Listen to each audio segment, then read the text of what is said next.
The hour of the house party had arrived. In my mind, I kept double and triple checking the essentials for the party, knowing my dad,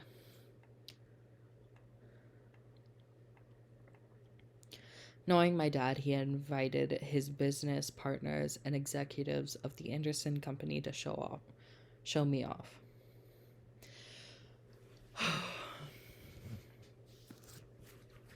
I stood in my mirror in my room, staring at my form as a million thoughts raced through my mind.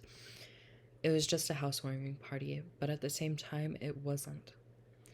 It was my chance to show my dad that I was better than his expectations. It was a chance for me to see my parents as...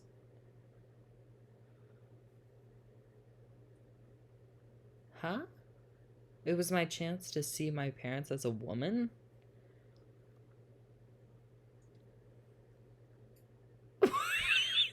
I'm sorry, that didn't make too much sense. I don't know.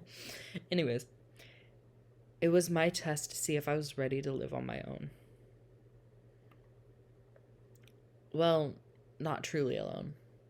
I had the incubi to think, but even so, I didn't have my dad guiding me or my mom helping me through living alone. A knock on the door broke my thoughts, surprising me. Okay, this is when things are probably gonna get intense. Who is it? Hey, are you okay in there? Your parents should be here soon, so you should hurry getting ready. Well, I am ready, but... But what? I'm sure you look fine, Anderson. Just come on out. Ugh. Alright. Oh my god, look at Naomi. Look at her. That dress looks so pretty on her. And Suzu, they both just look amazing.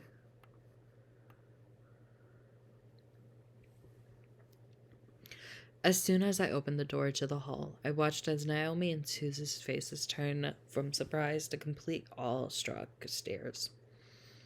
What? Dude, you look hot. Thanks. Yeah, you look amazing. Where did you get that dress? I've had it for a while. I just never had the chance to wear it. I figured I might as well bring it for now. Oh, look at them. That is so cool.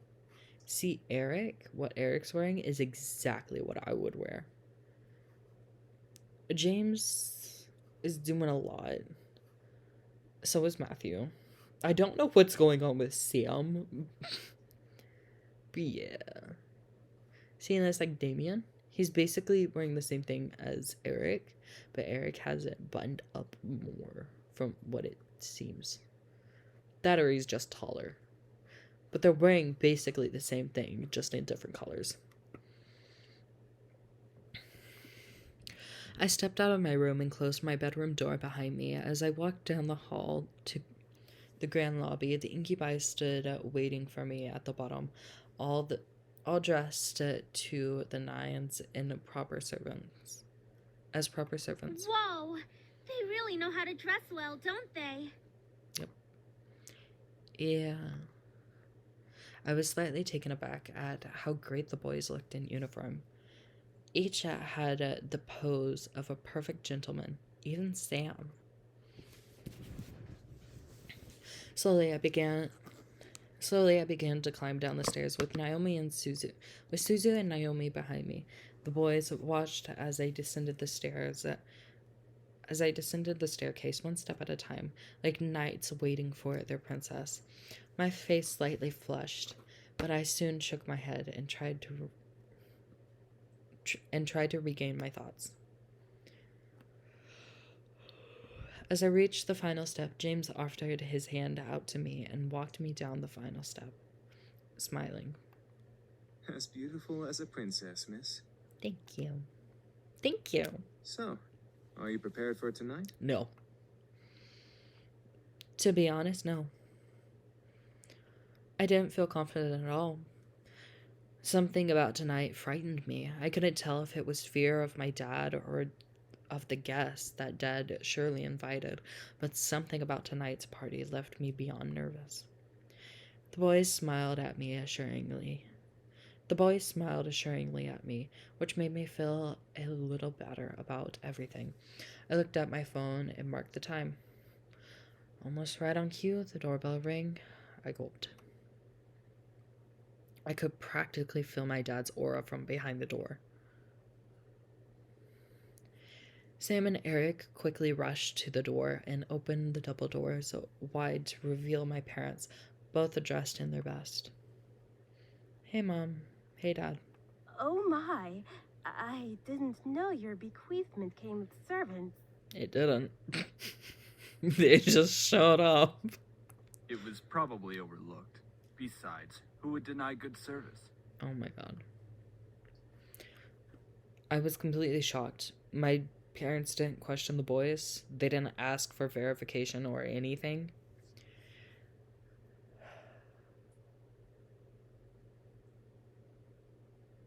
I'm not convinced your parents like you. Your mom maybe just a little bit, but your dad, I cannot see it.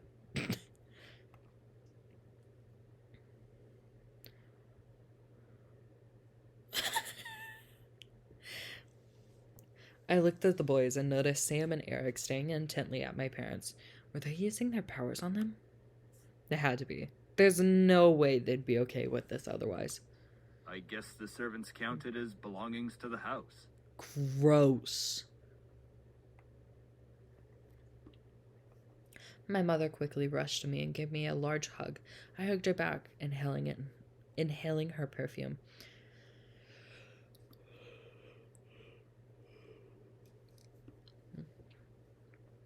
It had only been a couple days, but living away from the ones who raised me was hard. My mother soon let me go and looked at my outfit. Gorgeous. You look so lovely. David, look at your daughter and tell her I'm right. I looked at my dad, who was looking around the lobby like an inspector.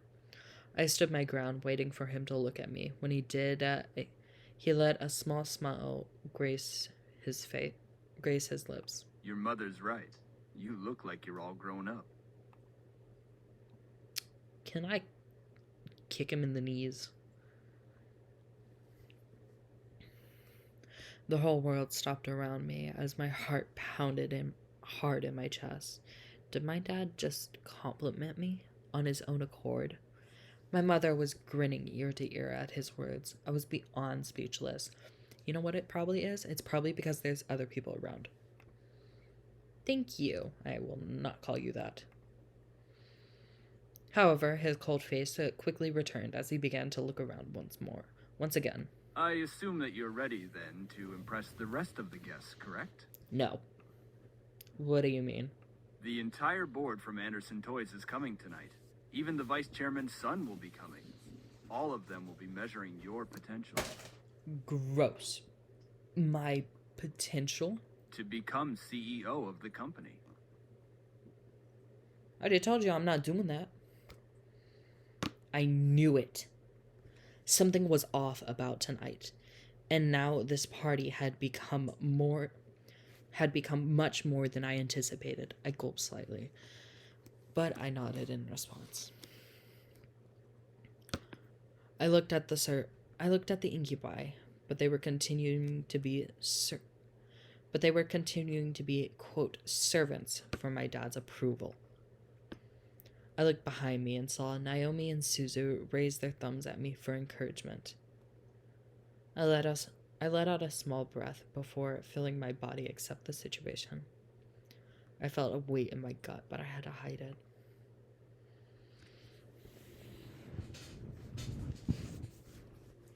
As if time zoomed forward, all of a sudden, the main hall of the lobby was full of guests. Ooh.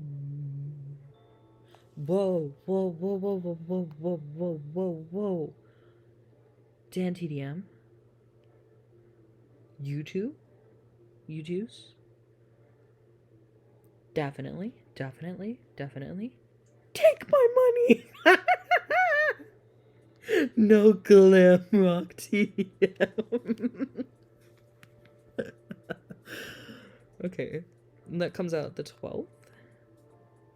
Ooh. Well, I'll be on the lookout for that. Anyways.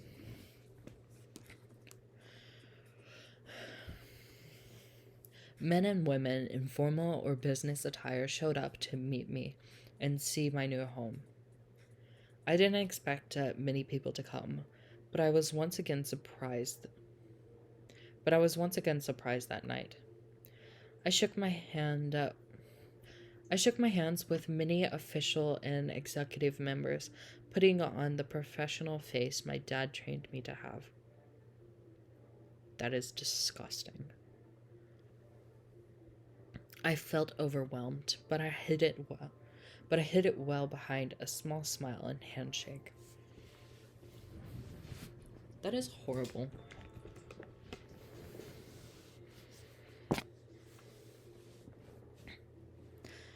Many even asked me questions. I tried my best to reply as maturely as possible. I had to remember say what they want to hear, not what you want to say. So, how do you feel living on your own at such a young age?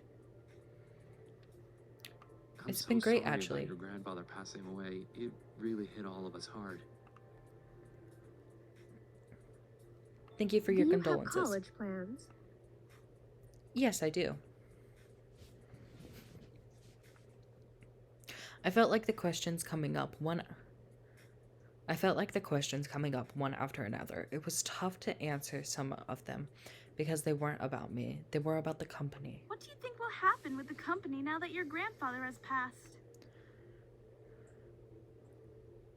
What do you think of the philanthropic policy the company has? I'm Do thirsty. you think the company should expand from just toys? It's possible. It's a possibility. Eventually, the questions stopped, and I was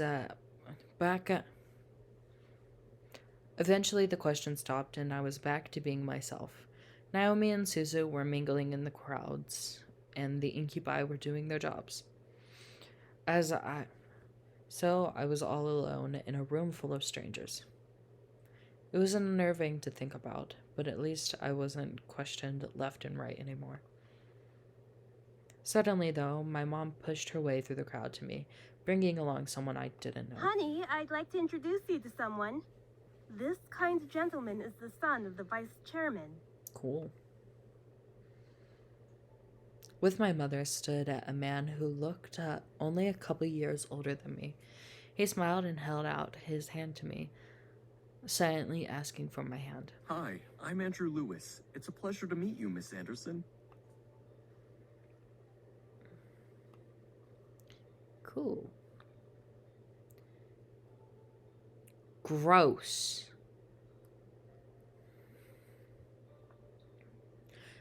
I placed my hand in his. He raised it to his lips and kissed over my knuckles. I felt my face burn slightly at the gesture. Anderson smiled at me before releasing my hand. I'm honored to be invited here. You were not invited by me.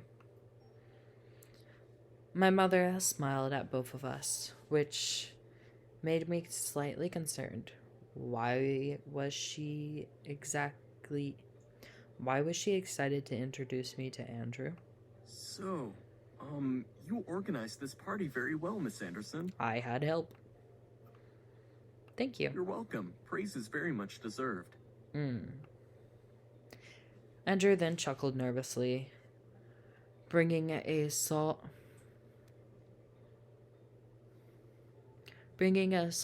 fist to his lips to cover his laugh up properly before smiling at me. I'm sorry if I seem a little forward.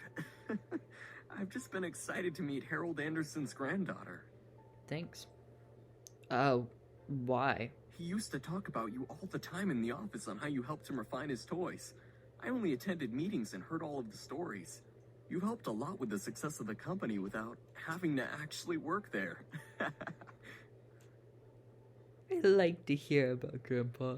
He sounds so cool. Oh, wow. I didn't know he talked about me. That would explain everyone's fascination with me and their rather personal questions. I looked at Andrew, who had a kind face. To me. Something about him seemed off, and I didn't know what it was. He was hiding something. Whether it was good or bad, I was not able to find out.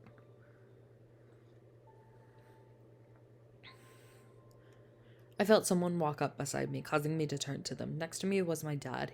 He gave his cold stare to Andrew, who suddenly became tense. So, you're Jared's son. Andrew's body twitched slightly, whether it was fear or insult. Andrew locked his eyes with my father. I couldn't help but feel the tension between them. It irked me how fragile, how frugal the air had become, enough to break it at the wrong word. You're the one who wants to be the next CEO of the Anderson Company. Well, I stare at Andrew. This guy wanted to take my grandfather's place as CEO? I thought the vice chairman wanted the position. David, leave the poor boy alone. I'm merely testing the boy's conversational skills. Nothing wrong with that. of course not, sir. And polite as well. Interesting. If you'll excuse me.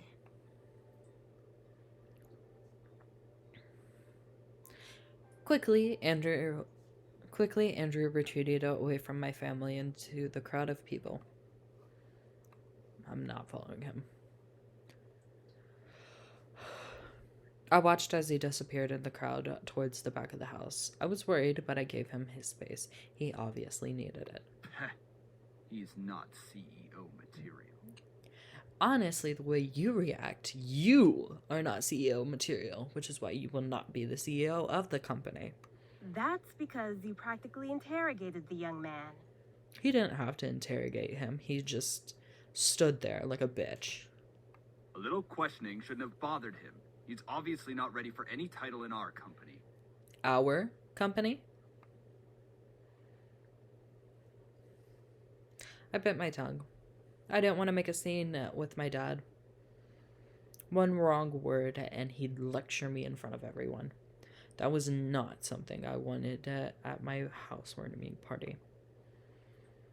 I let out a sigh before looking at the clock. It was close to midnight, meaning the party was going to ensue. I lowered my gaze out the window and saw a limo pull up. Whose limo is that? Oh, that must be Lewis's car. I'll go get him. Stay with your father so you can escort your guests out together. Who's Lewis? Why are you bringing someone inside? And why is he late then? Yes, Mom. Why is she now running the show?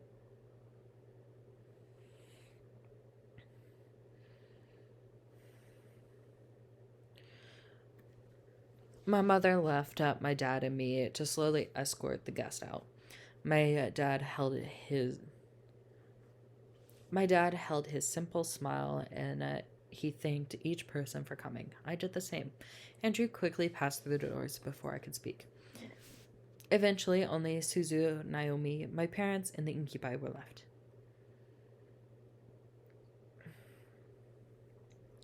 My dad suddenly walked over and placed a hand on my shoulder with a smile. I stared up at him, a wave of confusion washing over my face. What? You did good tonight. I'm proud. Oh. Thank you. Keep it up and you'll be a good CEO. I will not be the CEO. Oh. Right. All right. Your mother and I have to leave. I'm sure Naomi and Suzu need to leave as well. Just because it's Saturday doesn't mean you should stay up all night. You practically already have. Right. Thanks for having us. It was a great party. We'll come visit welcome. tomorrow or something. All right? Yeah, I would love if you two visit tomorrow. Right, see ya. Good night, sweetie. Come visit us soon. No. Will do. All four of my remaining guests left the building, all but my dad waving back to me. With the last guest gone, I sighed and sat on the staircase, exhausted. That was tiring. It's not like you had to do any work, though.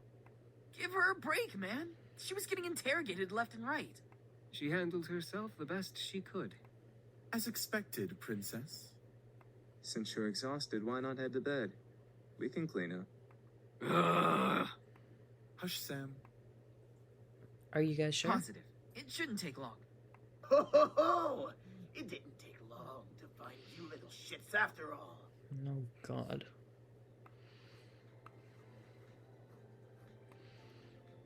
I feel like I should be doing this instead.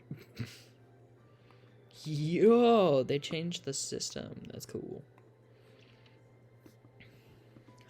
I felt a hot shudder run down my spine. The voice from my dreams echoed through the air into my ears. I looked around, panic. Alongside the incubi, James placed a hand on my shoulder, trying to remain calm. Don't worry. No one will hurt you. Are you sure? Are you really sure? All of us shot our heads to the door, finally pinning down the direction of the voice. The doors quickly swung open, revealing a sight I would have never expected to see. Look at him. Isn't he just like slightly hot though?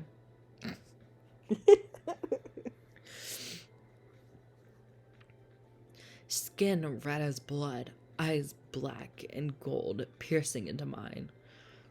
Roughened up clothes, and a pistol in his hand. She's a cutie, though. Look at those two. Aren't they adorable? I covered my mouth to not scream at the sight. Yeah. Aren't they cool, though? Dried blood covered the bandana around his neck, and he smirked at me and the boys around me. Okay. There, now you had to go and ruin it.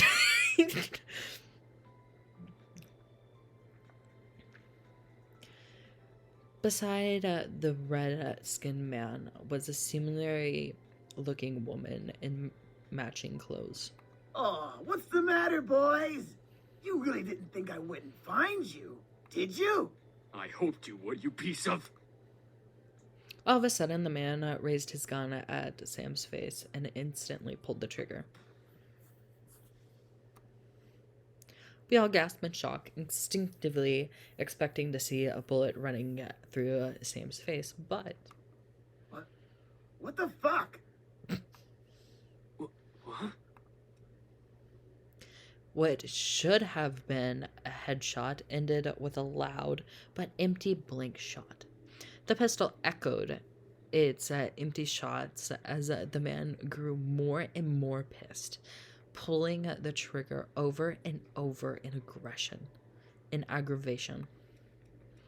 Luckily, for my ears, it became quieter. It became quieter after its first shot. Why the fuck won't you work? This place is protected. Oh? What did you say, Shrimp? This place has a seal, protecting it from Hellborn magic. What the fuck is that supposed to mean? Ah!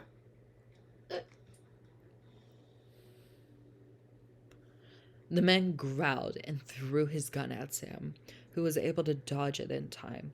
The pistol bounced off the ground a couple of times before sliding further away, hitting the wall in its final stop. As it stopped moving, the gun faded into black flame that disappeared into the air. The previous owner had this place protected by magic, Malix. Malix. That was his name. His existence resonated in my memory from the dream I had. However, I looked to Matthew in the same confusion as Malix did. This place is protected by magic? It would seem that your grandfather had some sort of protective barrier around this house. From the looks of it, It only disables Hellborn magic. How interesting. Malix's face grew with that of extreme anger. His fist tightened as he was crushing a His fist tightened as if he was crushing a stress ball. Then what's stopping me from dragging your asses out and shooting you then? Out of pure instinct, I stepped forward and placed myself between Malix and the boys. With no power, Malix wasn't going to fight. I took the chance to stand up to him, instead of being powerless like I was in the dream. Fuck off! Malix suddenly laughed wildly, staring at me in disbelief. Whoa! Who let the bitch out of her cage? What is this? A reverse harem or something?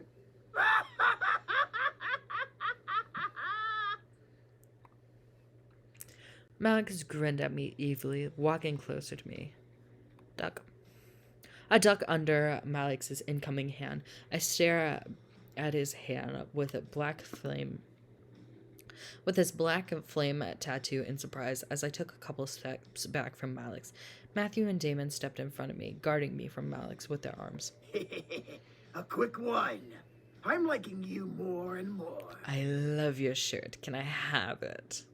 Back off, Malix! Don't start acting tough, you pathetic excuse of a demon. You need more protection than her. Shut up! Oh, did I make little Matthew cry? Why don't you just grow a pair? Can I have your hair? Enough, Malix. Look at her! Oh my god, look at her earring! I never noticed that. That's a little skull. The woman who had been standing in silence the whole time planted a firm hand on Malix's shoulder. Malix looked at her with a growl and glare that could kill. Since when did you get the guts to speak out of place? We both know you've never controlled me. I want them dead just like you do. But now's not the time. Fuck off. I know what I'm doing. Clearly not. Do you? Even if you did fight them, there's 5 against 2. We never win. Shut up! Let's go, Malix! We're wasting our time! Walk him like a dog. Look at her! Oh my god. The two growled at each other. If they could have used their magic, I could sense that fire would grow from their teeth. Fire would glow from under their teeth. What? Malix grunted and glared at the boys. He pointed at James, wanting so badly to use his fingers like a knife. Just wait, pretty boys. We'll get you and fuck you up real good.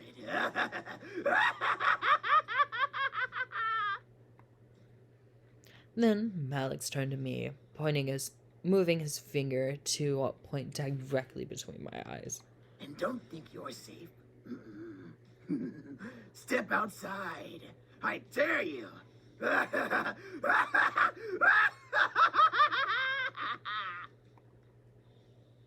With that, Malix and the woman walked out of the mansion. The doors closed behind them, leaving the boys and I alone once again. I felt my knees give out from under me, forcing the boys to quickly turn to catch me. Whoa! Are you alright? Yeah, I'm fine. Yeah, why was he here? He's been closely tracking us. Our blood trail from the forest must have led him here. You should have stopped him and finished it here. For once, Matthew, I agree with you. I stood and rubbed my arms, feeling the goosebumps that Malix left behind on me. I couldn't stop myself from shivering in fear of his words. Malix, was he a demon? That son of a bitch is not a demon. He's a devil. A devil? There's a difference. Yes, demons come from a different plane of existence called the Abyssal Planes. Devils, however, come from one of the 7 circles of a place humans know as hell. Despite us not being human, we are very different creatures. We actually have brains, for one. Devils always like to cause trouble and try to kill or torture others for their own enjoyment. Demons, like us, know when to use our powers and when not to. We're not stupid. Devils follow orders from higher-ups in their order, and their power only comes from their connection to hell.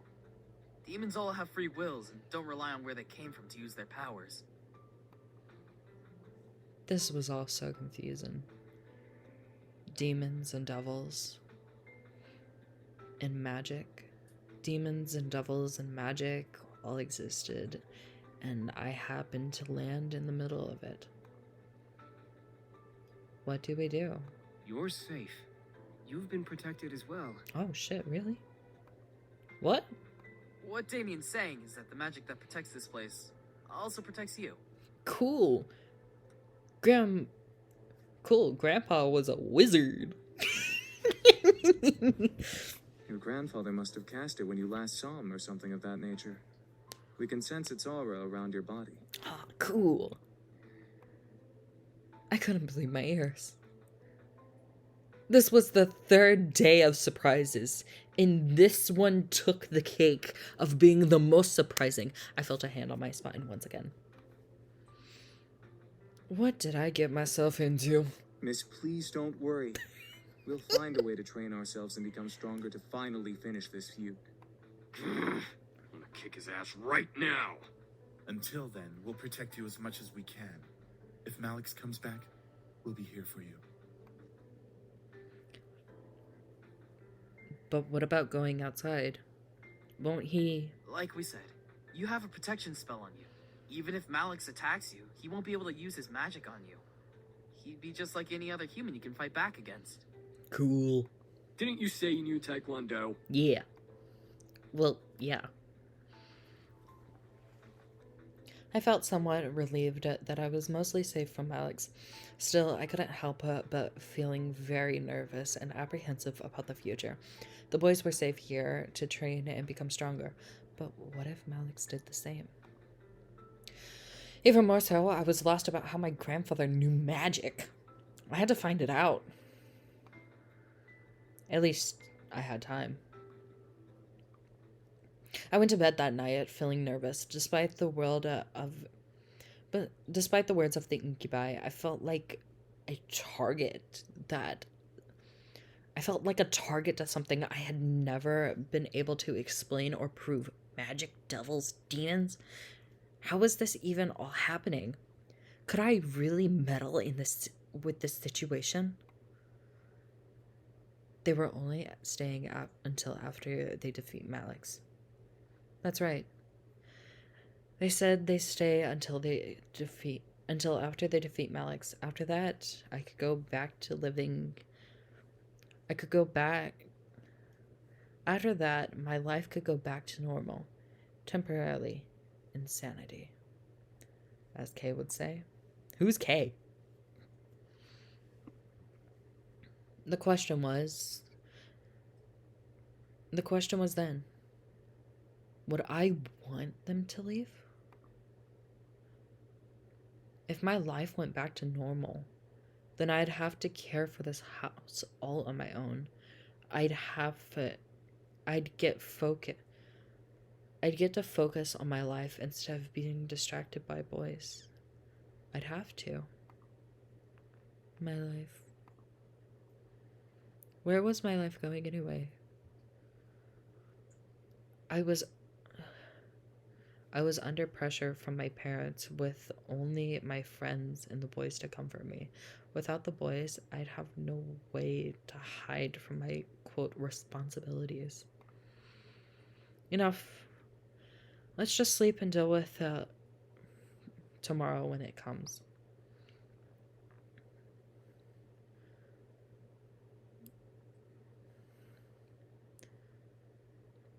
Defeating my sense of thought, I forced myself to sleep, unsure of what tomorrow had planned for me.